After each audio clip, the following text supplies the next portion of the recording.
Hello bachcho, let's see. This question is a composite metal bar of uniform section is made up of length 25 centimeter of copper, 10 centimeter of nickel and 15 centimeter of aluminum, each part being in perfect thermal contact with the adjoining part. The copper end of the composite rod is maintained at 100 degrees Celsius and the aluminum end at 0 degrees Celsius. The whole rod is covered with belts so that no heat loss occurs at the side. If K copper का 2Kl and K जो है thermal conductivity जैसे 3K nickel का, then what will be the temperature of Cu Ni and NiAl junction respectively.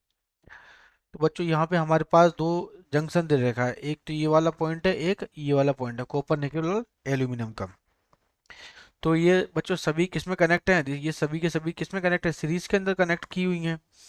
अब इस series के अंदर connect की हुई है तो हम इसका निकाल लेंगे। This is 1/k of Cu, है ना, thermal conductivity, plus 1/k of aluminium का, प्लस 1/k ऑफ निकेल का।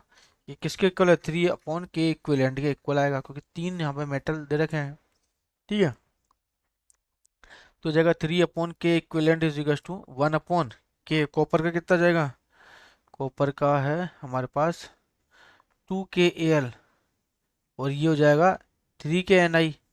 तो डबल है तो इसे क्या मान ले, दिस इज 1/6K, है ना, क्योंकि डबल हो रहा है ना, 3 × 2 6K मान लिया सबको कॉमन, प्लस निकिल का कॉपर का हो गया, एल्यूमिनियम का हो जाएगा हमारे पास 1/3K, क्योंकि एल्यूमिनियम का 3K है और निकिल को मान लेते हैं 1/K।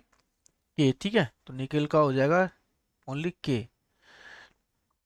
तो बच्चों यहाँ पे जब K इक्विवेलेंट की वैल्यू क्या जाएगी, जैसे K इक्विवेलेंट की वैल्यू यहाँ पे उल्टा करने पे 6K 3K और 3K 6K, तो हो जाएगा 1 2 और 6, 1 2 6 9/6, तो ये 3 तो ये हमारे पास 2K बचेगा। ठीक है, तो बच्चों यहाँ पे हमारे पास और चीज बोल रहा है कि nickel centimetre the copper and rod composite maintained such accord what will be the. तो बच्चों यहाँ पे देखो, ये जो हीट ट्रांसफॉर्मेशन हो रहा है हीट का, जैसे Q/T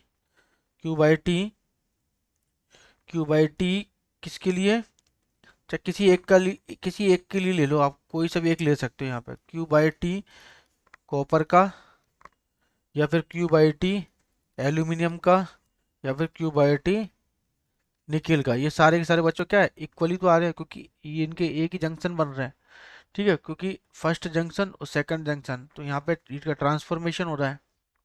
ठीक है, तो each part of in perfect thermal contact, और ये बोल भी रहा है क्वेश्चन के अंदर, तो यहाँ पे बस वैल्यू रख दो, तो ये हो जाएगा के इक्विवेलेंट दिस इज ए, ये जाएगा 100 - 0, कितना, जैसे 100 - 0 डिग्री सेल्सियस, तो 100 - 0 अपॉन लेंथ कितनी मान लेते हैं, एल इज इक्वल टू, ये हो जाएगा दूसरा के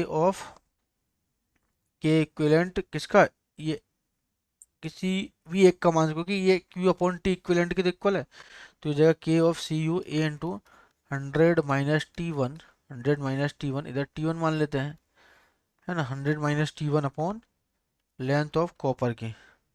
ठीक है, तो बस यहाँ पे वैल्यू निकाल लो, तो ये हो जाएगा दिस इज 2K, ए से तो यहाँ पे कैंसिल आउट हो गया, तो this is 2K 100 - 0, 100 upon 25 + 10 + 15, 25 + 10 + 15 is equal to जाएगा 6K 100 - T1 डिवाइड बाई 25। तो यहाँ पे मुझे K से K कैंसिल आउट हो गया। ठीक है, तो दिस इज 200 डिवाइड बाय ये कितने जगह, 25 40 50 60, तो 60 25, तो मेरे पास T1 की वैल्यू आ जाएगी 83.33 डिग्री सेल्सियस, है ना।